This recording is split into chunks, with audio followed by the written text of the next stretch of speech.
But we have a special guest, the co-founder of the St. Louis Chess Club, an inventor, now an author of a chess book, Dr. Jeanne Sinquefield. Yes, and someone who has influenced hundreds of thousands of young players to take up the game, in addition to everything that they're doing here at the club.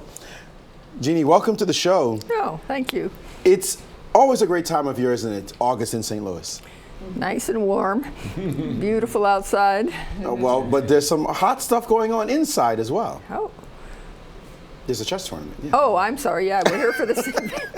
I thought you knew we were here for the chess tournament. In case you haven't been aware, we have this chess tournament called I was kind of Sinquefield leading you there. Okay. Your thoughts about this tournament? It's a good time of year. I know one of your husband's favorite times. Oh, this is the best. You get the best players. A lot of them have been here multiple times. It's like having remote cousins show up, you know, and since so many different people have won this tournament over the years, having these little sort of side bets about, will someone who's never won it win it this year? That's a good question. Or we're one of the ones who've won it before, but there are 5 who've won it before, so who's going to win it?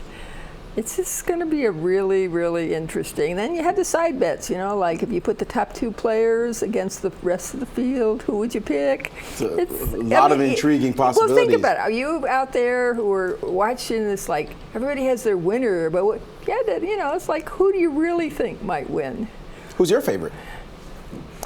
I actually, each year, I sort of like to have someone who's never won it, so we can say there's something about the water in St. Louis.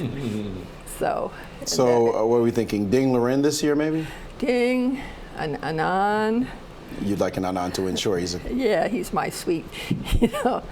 Well liked. Yeah, well liked, and we'll show I'm older than some of the players, so it would be nice to have someone show them how it's done. And we were talking about your projects, and one you're really proud of is with the Boy Scouts of America and the Merit Badge and all these young people who have come on to now be playing the game. Yeah, the latest estimated numbers are 250,000 big number scouts have earned the Chess Merit Badge.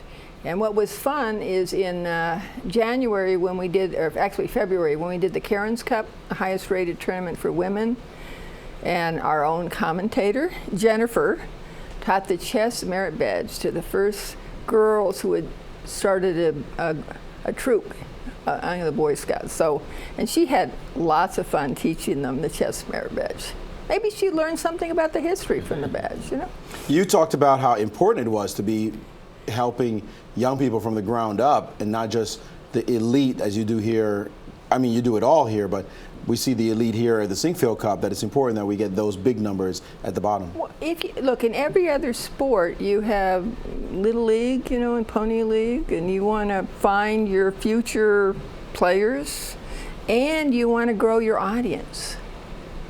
So the book I finished writing, Learn to Read and Write Chess, which is going to be made available by the U.S. Chess Trust for free, or you can buy it already printed for $2 from the club, but because of the interest in, says I'm a great writer, right?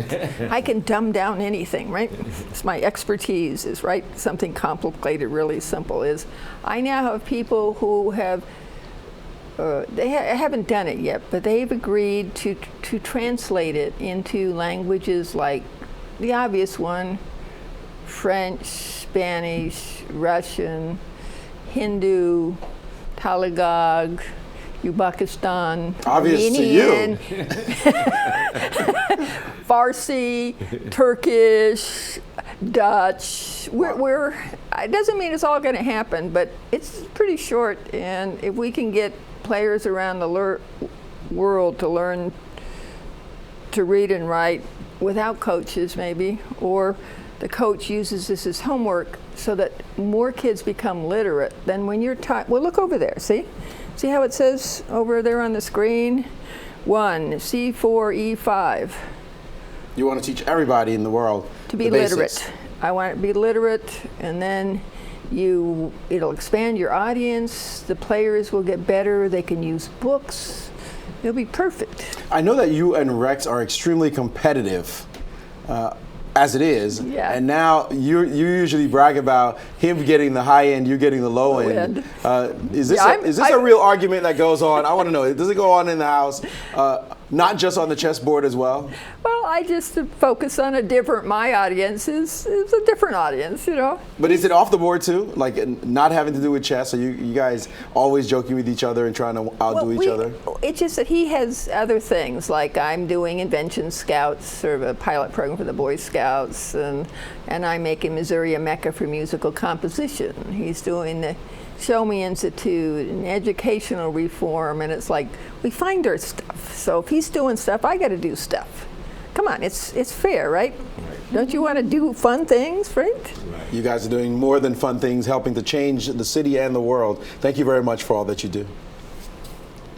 Thank you, Jeannie. Hold on, I got a question for you. Hold on. I almost got You're out of here. not getting out so fast.